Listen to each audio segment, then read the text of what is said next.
just continuing our series on the worship according to the Book of Common Prayer. If you remember last time, I started to talk about the Offertory, and I focused really a lot on the offering aspect of the Offertory, where we bring our financial contributions, our gifts, and we return them to God.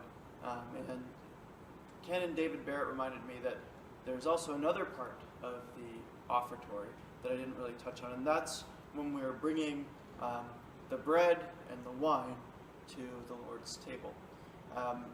Part of the reason we do that during the Offertory is we're taking things that God has given us, again, like our tithes and our offerings, but it's the things that He has given us that we can grow from the earth. And so we have the grain, which is symbolized by the wafer, and the fruit of the wine made from grapes.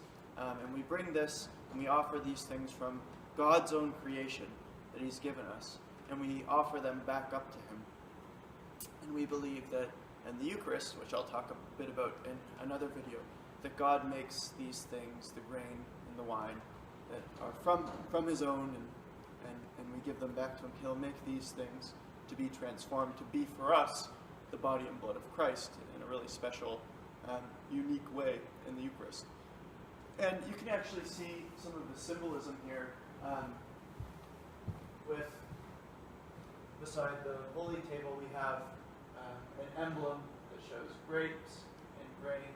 And this is, again, pointing to the Offertory, where we have, from creation, we're bringing these gifts to God, and we're bringing them before Him, and they become for us the body and blood of Christ.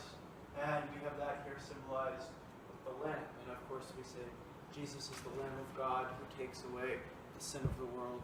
And so you have elements from creation that God takes in a new creation and makes them something new for us to be transformed by them. And I'll talk a little bit more about that when I talk about the Eucharist, but I thought it was important to have that, especially after talking to David, a part 2 of the Offertory.